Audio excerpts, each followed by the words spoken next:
Hello বন্ধুরা, আসসালামু আলাইকুম।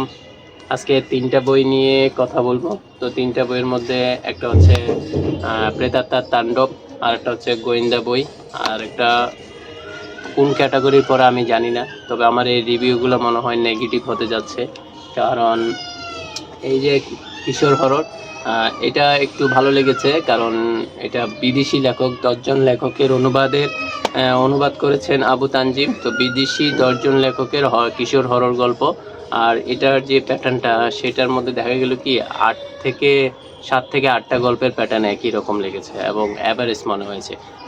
2টা কি 3টা গল্প একটু ভিন্ন ক্যাটাগরির এবং ভিন্ন পরিবেশ, আর বর্ণনাও সুন্দর, যার কারণে 3টা গল্প আমার ভালো লেগেছে। 7টা গল্প আহামরি এত লাগে নাই, কারণ অধিকাংশ গল্পের মধ্যে দেখা যাচ্ছে যে একটা পুরনো প্রাসাদ বাড়ি এবং সেখানে একটা চরিত্র যাচ্ছে, তারপর সেখানে কিছু একটা দেখছে এবং সেখানে অবস্থান করছে, এবং একটা সময় সেখানে ভূতের সাথে ওদের একটা পারিপার্শ্বিক একটা ঘটনা ঘটছে, ভয় পাচ্ছে, তারপর সেখান থেকে চলে আসছে। এই প্যাটার্নের গল্প পেয়েছি আমি প্রায় 6 থেকে 7টা, আর বাকি 2 থেকে 3টা একটু ব্যতিক্রম, তাও আবার অ্যাভারেজ ওইগুলোর সাথেই মিলে যায়। তার মানে এখানে লেখক 10জন, 10টা গল্প হলেও সবগুলোর প্যাটার্ন একই রকম, তাই আমার কাছে এটা অ্যাভারেজ মনে হয়েছে। তবে কিশোর হরর হিসেবে যারা আরও ছোট, মানে যারা শিশু কিশোর বয়সী আছেন, স্কুলে পড়েন, তাদের জন্য এটা একটা দারুণ বই হবে, কারণ অল্প বয়সে দেখা যায় যে এই ধরনের গল্পগুলো তাদেরকে একটু বেশি আকর্ষণ করে। এখন আমি জানি না আমার কেন এমন লেগেছে, তবে 3টা গল্প আমার খুব ভালো লেগেছে, আর বাকি 7টা গল্পকে অ্যাভারেজ মনে হয়েছে। পরবর্তী বইটা হচ্ছে নিকোটিনবিহীন গোয়েন্দা গল্প, থ্রিলার সন্ধ্যাহীন। তার মানে এটা একটা থ্রিলার প্লাস গোয়েন্দা বই, কিন্তু এই বইটার পৃষ্ঠা সংখ্যা যদি আমি দেখি, প্রায় 80 পৃষ্ঠার একটা বই। তো 80 পৃষ্ঠার বইয়ের মধ্যে দেখা যাচ্ছে যে প্রায় 60 থেকে 65 এরকমের মধ্যে মানে ঘটনাটা ঘটে গেছে, গোয়েন্দা কাহিনী। শেষের যে 15-20 পৃষ্ঠা, সেটার মধ্যে একটা চরিত্রকে কেন্দ্র করে, মানে চরিত্রটার অনুভূতি শেয়ার করছে, যেটা একটা গোয়েন্দা গল্পের সাথে খাপ খায় না আমার মতে। বাকি যে 15 পৃষ্ঠা আছে বা 20 পৃষ্ঠা আছে, সেটার মধ্যে দেখা গেল একটা চরিত্র তার অনুভূতি, চিন্তা এগুলো প্রকাশ করছে। কি প্রকাশ করছে? সে ইসলাম কিভাবে পালন করে, পরকালকে কিভাবে সে মান্য করে, এবং দুনিয়াতে যে বেঁচে আছি, যা গ্রহণ করতেছি, সেটা আদৌ প্রয়োজন কিনা, আমাদেরকে পরকালের জন্য কাজ করবে, অর্থাৎ অনেকটা ধর্মকে কিভাবে সে গ্রহণ করেছে এবং ধর্মটাকে আরেকজনের সামনে কিভাবে উপস্থাপন করে, একটা চরিত্রকে দিয়ে সেই জিনিসটা পুরোটাই 20-25 পৃষ্ঠা বর্ণনা করে ফেলেছে। তো ওই হিসেবে দেখা যাচ্ছে যে এই বইয়ের যে নাম, গোয়েন্দা বা থ্রিলার যেটাই হোক, সেই ক্ষেত্রে এটা 60 পৃষ্ঠার একটা বই হওয়া উচিত ছিল। আর বাকিগুলা ভালো কথা, কিন্তু গোয়েন্দার সাথে ওই সব ধর্মীয় আধ্যাত্মিক কথাবার্তা আমার কাছে মনে হয় না খাপ খায়। এবার আসি গল্পটা কীরকম। তো গল্পটা এরকম হচ্ছে যে একটা পুলিশ অফিসার আফজাল হোসেন, তো তার উপর একটা মামলার তদন্ত করার দায়িত্ব পড়ে। তো পরবর্তীতে দেখা যায় তার সাথে জড়িত হয় আসিফ নামের একটা ছেলে। তো আসিফ নামের ছেলেটা এই আফজাল হোসেনকে জানায় যে তার খুব শখ, তার খুব ইচ্ছা যে গোয়েন্দাগিরি করার, কারণ সে প্রচুর বই পড়ে এবং বলতে গেলে শখের গোয়েন্দা এরকমই। পরবর্তীতে দেখা গেলে এই আফজাল হোসেন এই আসিফ হোসেনের সাহায্যেই একটা যে খুন হয়েছে সেটার তদন্ত করে আসামিকে খুব সহজে ধরে ফেলে।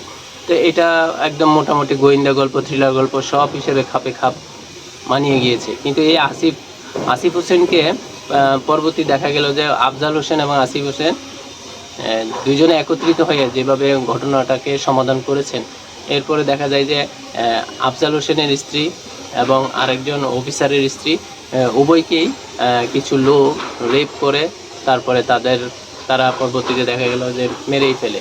তো রেপ করা, মেরে ফেলা, এই জিনিসটার প্রতিশোধ নেওয়ার জন্য এই যে পুলিশ অফিসার, সে আফজাল হোসেন কী করছে, ওই আসামিগুলোকে মেরে ফেলেছে। এখন সেটা আসিফ হোসেন ধরতে পারছে। তো ওই হিসাবে ধরে ফেলার কারণে তাকে কি করলো, ওই পুলিশ অফিসারকে এখন আসামি হিসেবে ধরে ফেললো। তা আসামি হিসেবে ধরার পর যখন তাকে থানায় নিয়ে যাওয়া হচ্ছে, ওইখানে একটা অ্যাক্সিডেন্ট হয়, আফজাল হোসেন স্মৃতিশক্তি হারিয়ে ফেলে। এবার স্মৃতিশক্তি পুনরায় কীভাবে ফিরে আসে কিনা, সেটাই হচ্ছে একটু টুইস্ট। আর আরেকটা হচ্ছে এরপরে আর কোনো কাহিনী হয় না। এরপরে আসিফ হাসান যে কিনা ওই পুলিশ অফিসারকে সাহায্য করছিল গোয়েন্দাগিরিতে, সে তার ওই আধ্যাত্মিক কথাবার্তা, ধর্মীয় ব্যাপারটাকে সে কিভাবে বিশ্বাস করে, দুনিয়াতে আমাদের এইভাবে চলাফেরা উচিত কিনা, বা আমরা যেভাবে চলি সেটা তো ক্ষণিকের একটা জীবন, অর্থাৎ ধর্মকে কি সুন্দরভাবে গুছাই প্রচার করা যায় সেই জিনিসটা করে ফেলেছে।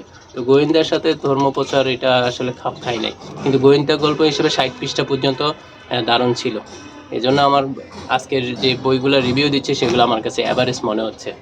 আর তৃতীয় বইটা, এটা 25-এর বইমেলার একটা বই। তো 25-এর এই বইমেলাতে তানজিম রহমানের 20টির দিন ভাড়া বেশি, এটা আমি জানি না কোন ক্যাটাগরির মধ্যে পড়ে, ভৌতিক পড়ে না হরর পড়ে না অতিপ্রাকৃত পড়ে, কোন জনরাতে পড়ে, যারা পড়েছেন তারা আমাকে জানাতে পারেন। আর এই বইটার যে কাহিনীটা মানে আমার কাছে খাপছাড়া মনে হয়েছে। অতিপ্রাকৃত পড়ি নাই তেমন নাই, তবে অনেকটা পড়েছি, তবে পড়ার মধ্যে ওই রকম আকর্ষণ বোধ করি নাই এমন কাহিনী। যেমন এই যে 20টির দিন ভাড়া বেশি, এটার কাহিনীটা যদি একটু সংক্ষেপে বলি, সেটা হচ্ছে হারু নামের এক রিক্সাওয়ালা মানে সবসময় ভাড়া মারে। ভাড়া মারতে মারতে তার কাছে এমন একটা প্যাসেঞ্জার আসে প্রত্যেকবার, সেই প্যাসেঞ্জার নাকি মারা গিয়েছে এবং সে আত্মা। এখন সেই আত্মাটাকে সেই রিক্সাওয়ালা হারু দেখে, এখন তার কাছে একটা ঠিকানা চাই, বলছে আমাকে ওই ঠিকানায় পৌঁছাই দেন। আত্মাটা বলে, তা বলার পর সে কী করে ওই ঠিকানা মতো পৌঁছায়। পরের দিন সে শুনে কি ওই ঠিকানার অনুযায়ী ওই জায়গাতে কেউ একজন মারা গিয়েছে, তার মানে যে আত্মাটাকে ও নিয়ে গিয়েছে সে ওইখানে খুন করেছে। সেমভাবে আরেকদিন আরেকটা আত্মা আসে, আবার তাকে আবার একটা ঠিকানা অনুযায়ী একটা বাড়ির সামনে পৌঁছায় দেয়, সেখানে আবার পরের দিন শুনে যে সেখানে একজন খুন হয়েছে। তার মানে আত্মাগুলা ফিরে আসে এবং তার রিক্সা করে ওই ঠিকানা মতো যায় এবং খুন করে। এটা ছিল মোটামুটি গল্পের শুরুর অংশ, কিন্তু একটা সময় গিয়ে একটা আত্মা আসে এবং তাকে বলে যে তাকে পুনরায় জীবিত করতে, এবং সে ফিরে যেতে চায়, যে পুনরায় জীবন পেলে তার কীরকম অনুভূতি হবে সেটার প্রত্যাশা করে, এরকমই লেখা। তো ওই রিক্সাওয়ালা টেনশনে পড়ে যায় যে এরকম আবার কিভাবে জীবন ফিরিয়ে দেওয়া যায়। তো এই ঘটনা, তার টেনশনের কথা এক প্রফেসর, অর্থাৎ তার যাত্রী ছিল, রিক্সাওয়ালার যাত্রী ছিল তো প্রফেসর, সে আবার এইসব নিয়ে গবেষণা করে। তো তাকে সাহায্য করার জন্য সে বলে যে ঠিক আছে, আমি তোমাকে ওই আত্মার জীবন পুনরায় ফিরে পাওয়ার ক্ষেত্রে তোমাকে সাহায্য করবো, তবে আমার পরিচিত কেউ আছে, খোঁজ নিয়ে আমরা দেখতে পারি। তো দেখা গেল যে কোন এক মেডিকেলের কোন এক স্টাফ এই কাজগুলো করে, মানে আত্মা ফিরিয়ে আনার। তো ব্যাপারটা ওইরকমই গল্প, তো আমার কাছে এতটা আকর্ষণ মনে হয় নাই। তো শেষ পর্যন্ত দেখা গেল যে আত্মাটা ফিরে আসে কিনা, আসলে ভালো থাকে না খারাপ থাকে, নাকি কষ্টে থাকে, নাকি মৃত্যুর পরবর্তী জীবনটাই আরামে, এরকম ওদের সমাধানের একটা ব্যবস্থা করেছে। এখন এটা আমার কাছে এতটা ভালো লাগে না সত্যি বলতে, তবে এটা একটু হাইপ ছিল এবং এটার প্রচারণাটাও অনেক বেশি ছিল, যার কারণে আমি এই বইটা কিনে ফেলেছি। কেনার পর দেখি যে মানে অ্যাভারেজও বলতে পারতেছি না, এমন একটা কাহিনী। তবে এই লেখক কিন্তু ভালো লেখেন এবং এই লেখকের আরও অনেক বই আছে। ভালো লিখেন কেন বলছি, আমি অনেক রিভিউ পড়েছি এবং ওইখানে অনেক প্রশংসা, কিন্তু এটার আমি রিভিউ সবেমাত্র একটা পেয়েছি। তবে একটা রিভিউ দেখে তো আর এটার মূল্যায়ন করা যায় না, তো আমি যেহেতু পড়েই ফেলেছি তাই আমার কাছে এটা একটা অ্যাভারেজ বই মনে হচ্ছে এবং হাইপ তোলা।